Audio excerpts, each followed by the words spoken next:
Hello বন্ধুরা, আজকে আমি চলে এসেছি শেফালিদির রান্নাঘরে। আবারও সবাইকে দীপাবলি বা কালী পুজোর স্বাগত জানিয়ে আজকে রেসিপি শুরু করছি। তো বন্ধুরা দেখুন, আজকের আমি তৈরি করব চিংড়ি মাছের টক। এই যে তার জন্য কড়া চিংড়ি নিয়ে নিয়েছি। এখানে 250 গ্রাম কড়া চিংড়ি আমি কেটে ভালো করে পরিষ্কার করে ধুয়ে নিয়েছি। আর এখানে নিয়ে নিয়েছি গোড়া লেবু একটা, যেটা টক লেবু। এই যে একটা লেবু নিয়ে নিয়েছি।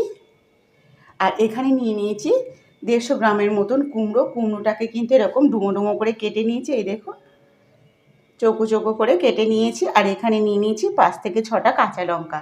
তো আজকের এই কুমড়ো, মিষ্টি কুমড়ো আর কড়া চিংড়ি দিয়ে আর লেবু দিয়ে টক তৈরি করব। আর সেই রেসিপিটা আজকে তোমাদের সঙ্গে শেয়ার করব। তো বন্ধুরা দেখুন, আজকের আমি তৈরি করব এই যে চিংড়ি মাছের টক তৈরি করব। ওই জন্য আমি এখানে চিংড়ি মাছগুলো কেটে ধুয়ে নিয়েছি। আর তার সঙ্গে একটা লেবু নিয়েছি, টক লেবু। আর এখানে কুমড়ো কেটে নিয়েছি, 6খানা কাঁচা লঙ্কা নিয়ে নিয়েছি। আর এখানে 1 চামচ পোস্ত আর 1 চামচ সাদা সর্ষে বেটে নিয়েছি। আজকের এই সাদা সর্ষে পোস্ত বাটা কালো জিরে দিয়ে কড়া চিংড়ির টক করব। আর সেই রেসিপিটা আজকে তোমাদের সঙ্গে শেয়ার করব। হয়তো আগে কখনো খাননি পোস্ত বাটা দিয়ে টক। তো আজকে রেসিপিটা দেখবেন বন্ধুরা, আশা করছি সবারই ভালো লাগবে। তো বন্ধুরা দেখুন, আমি একটা কড়া বসিয়ে দিয়েছি, গ্যাসটা জ্বালিয়ে দিয়েছি। এবার এখানে আমি দিয়ে দেব তেল। অল্প করে এখানে তেল দিয়ে দিলাম। তেলটাকে আমি ভালো করে গরম করে নেব।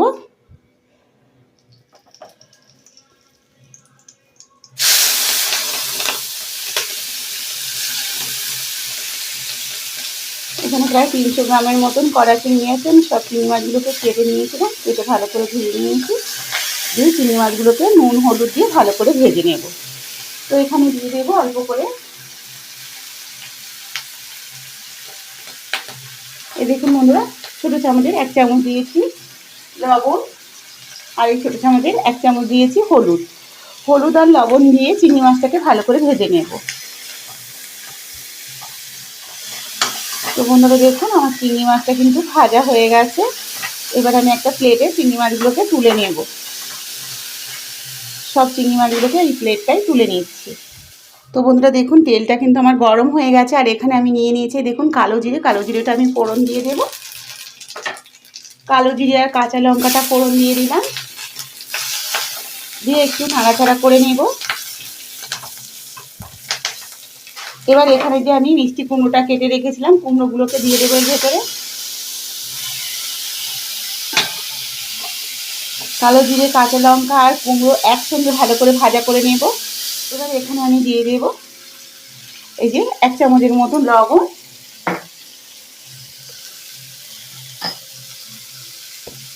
হাফ চামচ দিয়ে দেব হলুদ। আর এখানে দেখুন বন্ধুরা, এখানে 1 চামচ সাদা সর্ষে আর 1 চামচ পোস্ত বেটে রেখেছিলাম। আমি সাদা সর্ষে আর পোস্ত বাটাটা কিন্তু এর ভেতরে দিয়ে দেব। দিয়ে আবারও একটু ভালো করে এই কুমড়োটাকে ভেজে নেব পোস্ত বাটা আর সাদা সর্ষে দিয়ে। তো এখানে অনেকটা পোস্ত বাটা লেগেছিল, তার জন্য আমি একটু জল দিয়ে মশলাটাকে দিয়ে দিলাম। দিয়ে আবারও কুমড়োটাকে একটু নেড়ে নেব।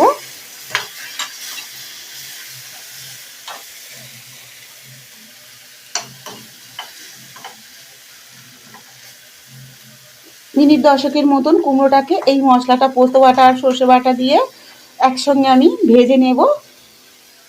এবার এখানে আমি 1 বাটির মতন জল দিয়ে দিচ্ছি।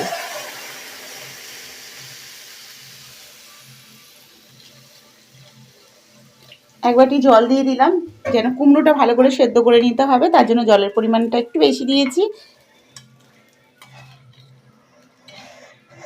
এই দেখুন বন্ধুরা,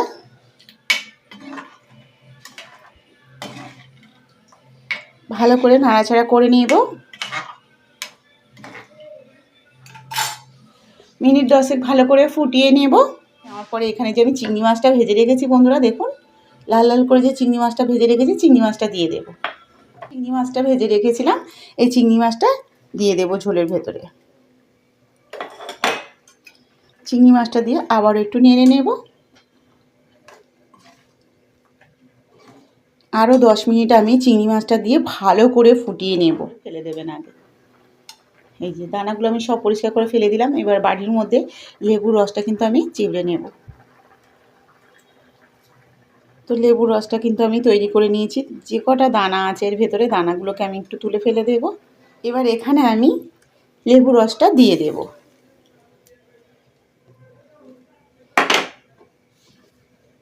লেবু রসটা দিয়ে বেশি কিন্তু ফোটানো যাবে না। আর এখানে দিয়ে দেব 2 চামচের মতন সরষের তেল। সরষের তেলটা উপর দিয়ে দিলে কিন্তু টকটা খেতে ভীষণ সুন্দর লাগে। এবার গ্যাসটাকে আমি অফ করে দেব। এই যে আমার একটুখানি ফুটে গেছে। এই দেখুন, বেশি ফোটানো যাবে না, বেশি ফুটলে কিন্তু লেবু রসটা তেতো হয়ে যাবে। তো আমি এবার গ্যাসটাকে অফ করে দেব। বন্ধুরা, আমি গরম গরম পোস্ত বাটা দিয়ে, কালো জিরে পোস্ত বাটা দিয়ে কড়া চিংড়ির টক মিষ্টি কুমড়ো দিয়ে করেছি। আর টকটা নামিয়ে নিয়েছি। দেখুন বন্ধুরা কতটা সুন্দর হয়েছে। এই যে টকটা দেখে বুঝতে পারছো বন্ধুরা। আবার এটা কিন্তু আমি লেবু দিয়ে করেছি। তো আজকে এই টকের রেসিপিটা কেমন লাগলো বন্ধুরা অবশ্যই কমেন্টে জানাবেন। এই দেখুন টকের কালারটা দেখেই বুঝতে পারছো বন্ধুরা কতটা সুন্দর লেগেছে।